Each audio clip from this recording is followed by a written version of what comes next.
Finally, after a year and a half, I got the KickWho Kobe 6 Mamacita. Let's talk about it. So let's talk about something that I really like about KickWho.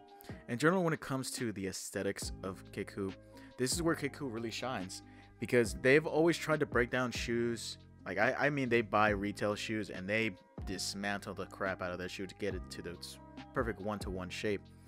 But it just, that's one of its many flaws of the actual shoe, is that because it focuses so much on aesthetics, well, we kind of forget that we're supposed to be using these for playing basketball. But when it comes to the overall construction of the shoe, the shape, the toe box, even one of the most crucial things, which is obviously the swoosh. That's what a lot of people that aren't into reps, they always complain about. It's like, is it swoosh correctly? Will somebody call me out? They won't. They won't.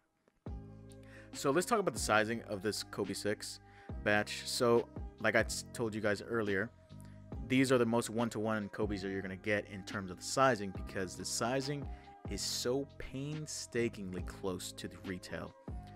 As soon as you unlace the shoe and you try to put your foot in, you're going to be like, oh wow, these are really tight.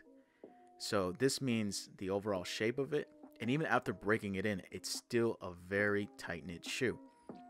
So if I was going to be recommending this shoe to my wide footers, you have to go a full size. I mean, I wouldn't say a full size, I would go half a size up, because if you go full size up, I think this is where you might have trouble with lengthwise. Because remember, shoes don't get wider when they get when you go up half a size up or full size. They don't get wider, they get longer, and we don't want all that dead space in the actual shoe. And of course, for my guys that have the medium or narrow feet, you should be fine with going your true to size. You shouldn't have much of a problem in that department.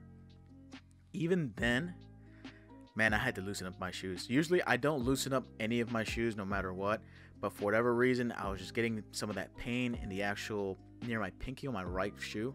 You know, that's why they always say that a lot of the time your feet aren't actually the correct shape. Sometimes your left foot might be a little bit bigger than your right foot. Your right foot might be bigger than your left. So I feel like my right foot is a lot bigger, so I was feeling a lot more pain in the pinky area of the actual shoe when I was doing more lateral moves. So let's talk about the comfort, and this is one of my biggest letdowns in the actual shoe of the KickWho batch, because when we're talking about the Protro, we're talking about Cushlon. We're not talking about Phylon, because Phylon is the original material or the original foam that's in the actual Kobe 6, and it just feels like just regular Phylon, because when you put your foot into Cushlon, you feel that immediate comfort right the second you put your foot in and your foot's like adjusted to the actual footbed, you're like, wow, it's super comfortable.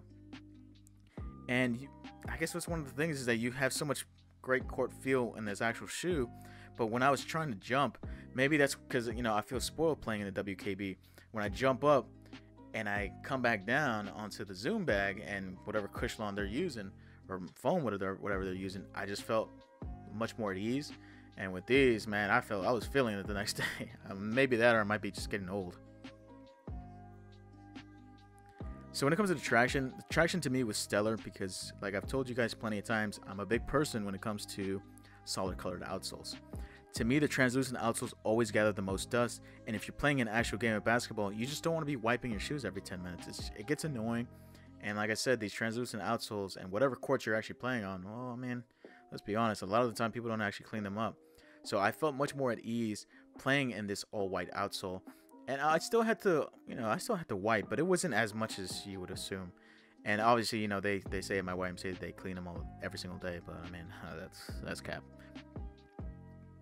And in terms of heel slippage and containment, so I felt so much forefoot lockdown. I didn't feel like I was moving around, because like I said, the shoe is so tight, even at a size 10, that I felt fully contained. And I played maybe 5 or 6 days in these shoes, about maybe an hour and a half. And even after fully breaking the shoe in, because you can tell when you fully break the Kobe in, because the scales and everything, it starts to open up a little bit more, I still felt fully contained. And because like I said, the shoe is probably my correct size, I didn't feel any type of heel slippage. And then also, I do know that I know how to take my shoes off. I don't just go heel to heel and pull them off, because I know what's going to happen, a la my LeBron 7s.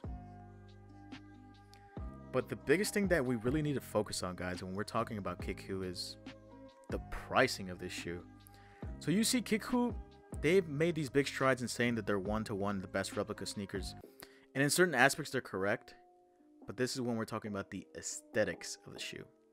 When we buy Kobe's, we buy Kobe's for performance. Nothing more, nothing less. Well, at least I do. And that's one of the reasons why I will never take KickWho, S2, or even Star over WKB, because WKB has tried their hardest to make the shoes performance based and to enhance the performance. We're not obviously they have their looks are fine, but 2 zoom units, Cushlon, and these are much better actual zoom units. You just feel a lot better playing in an actual shoe. So the argument has always been for me, are you really gonna pay 160 to 170 even with the Reddit coupon when you check out on KickWho? Hey, you forgot about the PayPal tax. Oh fuck, you're right. Damn it. So you're gonna be paying like 170 for these shoes. Is it really worth it? And that's the big decision you have to make when you're looking for a Kobe 6 rep. What are you buying this shoe for? So with that being said, guys, I want you guys to make the educated decision with all the information I've given you guys and decide if the KickWho badge would be perfect for you. Because the King of PE's Star badge is coming. See ya.